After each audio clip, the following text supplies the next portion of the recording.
हरे कृष्णा, राधे राधे। नमस्कार दोस्तों, आज के इस वीडियो में हम आपका बहुत बहुत स्वागत करते हैं। दोस्तों, आज के इस वीडियो में हम एकादशी के विषय में बात करने वाले हैं। साल 2025 में षटतिला एकादशी का व्रत किस दिन होने वाला है, कब आरंभ होगा, कब समाप्ति होगी, पूजा का मुहूर्त क्या होगा, पूजा की विधियां क्या होंगी, साथ ही साथ इससे जुड़ी हुई तमाम प्रकार की जानकारियों को जानेंगे। षट तिला, षट मतलब छह और तिला मतलब कि तिल। तिल का 6 प्रकार से इसमें प्रयोग होता है, वो कौन कौन से प्रयोग है वह भी जानेंगे। और इसके साथ पूजा में जितनी भी जानकारी है वह भी आपसे शेयर करने वाली हूँ। दसवीं तिथि से लेकर के पारण तक इसका विधान क्या होगा वह भी जानेंगे। देखिए, यह एकादशी बहुत ही ज़्यादा पुण्यदायिनी है और मंगल प्रभावों को देने वाली होती है, इसलिए एकादशी के संपूर्ण नियम को जान लें। कहीं कोई गलती ना करें, कोई चूक ना करें, पूरे नियम को अच्छी प्रकार से जान लीजिए ताकि संपूर्ण लाभ की आपको इससे प्राप्ति हो। आइए वीडियो को हम स्टार्ट कर लेते हैं।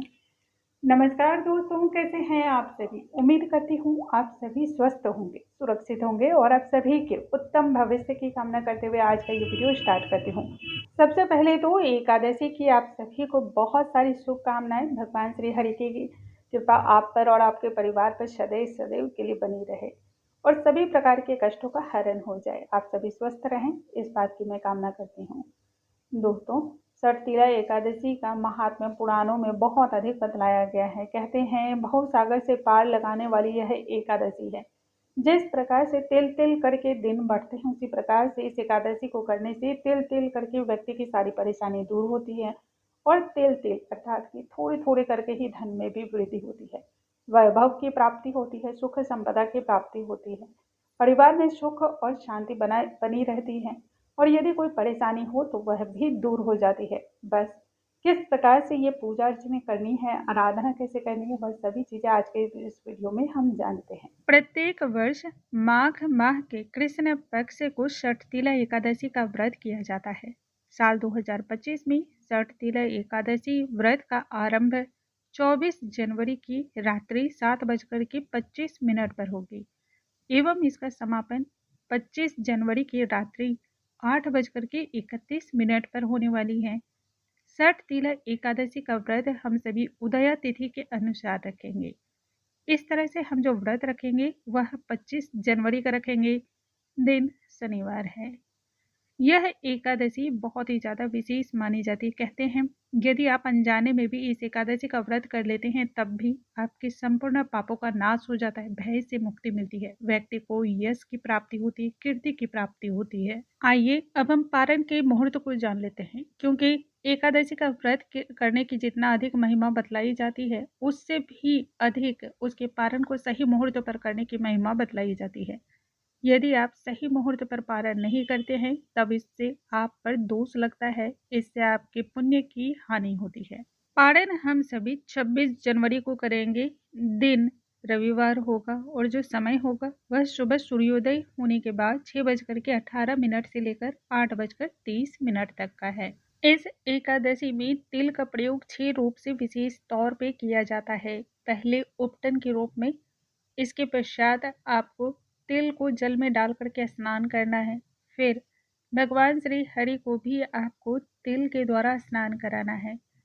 तिल का दीप प्रज्वलित करना चाहिए, तिल का ही भोग लगाना चाहिए और तिल से हवन करना चाहिए, तिल का दान करना चाहिए। देखिए, इस एकादशी में जितना अधिक आप तिल को किसी दूसरे को देते हैं, दान करते हैं या फिर भगवान की पूजा आराधना में तिल का प्रयोग करते हैं, उतने अधिक आपको फल की प्राप्ति होती है। इस दिन रात्रि में जो हम प्रसाद ग्रहण करते हैं उसमें भी तिल के द्वारा ही ग्रहण करना चाहिए। जो पारण हम करेंगे वह भी तिल के प्रसाद से ही पारण करना चाहिए। अब पारण का विधान क्या है वह आगे हम जानेंगे, पहले अब संपूर्ण नियम को जान लेते हैं। एकादशी का व्रत 3 दिनों का व्रत माना जाता है, अर्थात कि 10वीं तिथि से लेकर के पारण तक। इसे आप बहुत ही सरल भाषा में समझ सकते हैं, नहाय खाए से लेकर के पारण तक। जिस दिन नहाय खाए होता है उस दिन आपको अपने केशों को धो करके अच्छी प्रकार से स्नान करना है।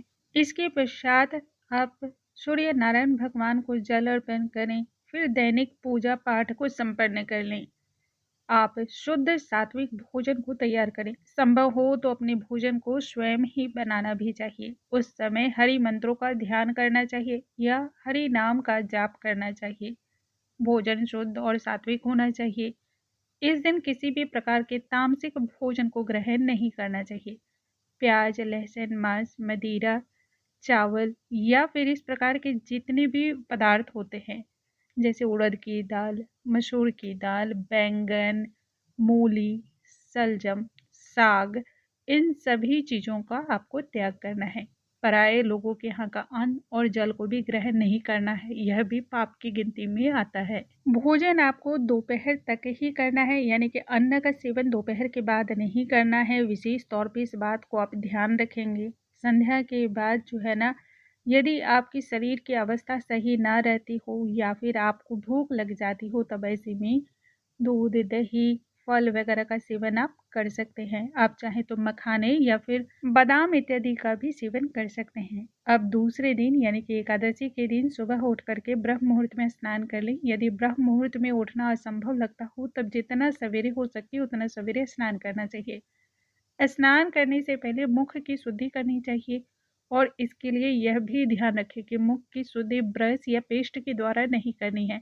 12 बार कुल्ला करके हमें अपने मुख की शुद्धि करनी है। इसलिए 10वीं तिथि की रात्रि में ही आप अपने मुख को धो करके अच्छी प्रकार से साफ करके सोएं। स्नान के लिए तिल का उपटन लगाएं और उसके बाद जल में भी तिल डाल करके फिर स्नान करना चाहिए। ऐसा करने से निरोगी काया होती है, शरीर ऊर्जावान होता है, स्वस्थ होता है। साफ स्वच्छ वस्त्र को धारण करें। संभव हो सके तो पीले रंग का वस्त्र धारण करें। भगवान श्री हरि की किसी भी पूजा में पीले रंग का विशेष महत्व होता है। बाकी आप कोई भी कलर पहन सकते हैं, लेकिन काला, नीला, भूरा इत्यादि जैसे जो रंग होते हैं इनको त्यागना चाहिए।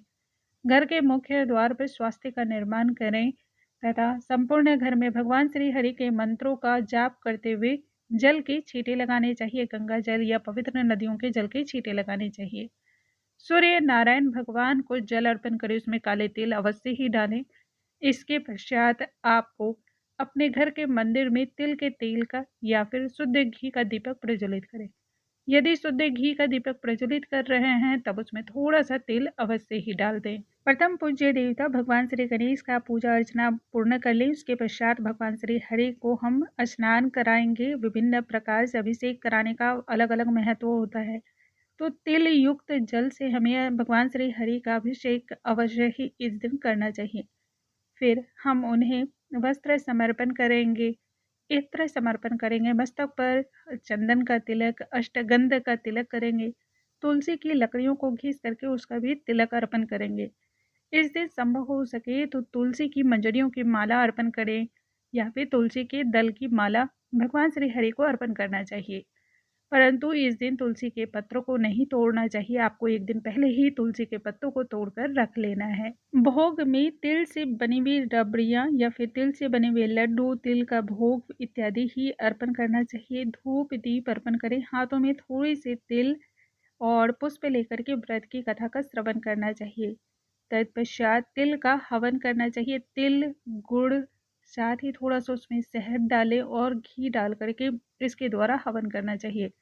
हवन के माध्यम से कोई भी चीज़ जो आप अर्पण करते हैं वह भगवान तक सीधे ही पहुंचती है और तिल का हवन तो इस दिन अवश्य ही करना चाहिए। अंत में आरती करें और फिर क्षमा याचना करें। इस दिन में शयन नहीं करना चाहिए, ना ही किसी की निंदा करनी चाहिए, ना ही किसी के हृदय को ठेस पहुंचाना चाहिए। ज़्यादा से ज़्यादा भगवान श्री हरि के नामों का कीर्तन करना या जप करना अति ही पुण्यदायी माना जाता है। आप इस दिन रात्रि में 9 बजे से लेकर 12 बजे तक भगवान श्री हरि के नाम का कीर्तन अवश्य ही करें। कहते हैं यह अश्वमेघ यज्ञ करने के बराबर पुण्य को देने वाला होता है।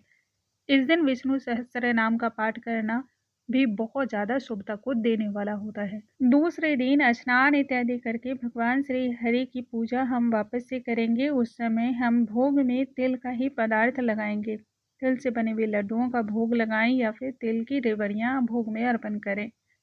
अब आपको दान करना है। देखिए, पारण से पूर्व जब तक आप दान नहीं करते हैं तब तक आपको इससे विशेष फल की प्राप्ति नहीं होती है या पूर्ण लाभ आपको नहीं मिलता है। दान यथासंभव करें। तिल गुड़ से किया गया दान बहुत ही ज़्यादा विशेष होता है। कपड़ों का दान करना चाहिए, ऊनी वस्त्र का दान करना चाहिए। तो यथासंभव जो भी आपसे संभव हो पड़े वह दान इस दिन अवश्य करें। जरूरतमंदों को दिया गया दान और ब्राह्मण को दिया गया दान असंख्य पुण्यों को देने वाला होता है। तो संभव करना होना चाहिए या मनुष्य को ऐसी कोशिश करनी चाहिए कि जरूरतमंद व्यक्ति को तथा ब्राह्मण को इस दिन दान अवश्य करें। इसके पश्चात आप अपने व्रत को खोल सकते हैं। अब जानते हैं उन भक्तों के लिए जो किसी भी कारणवश व्रत न कर पाते हो या फिर जाने अनजाने में उनसे व्रत हो जाता हो। एकादशी का व्रत न करने वाले भक्तगण यदि सिर्फ कथा या महात्म्य का भी श्रवण कर लेते हैं तब भी उसे वाजपेयी यज्ञ के बराबर पुण्य फल की प्राप्ति होती है।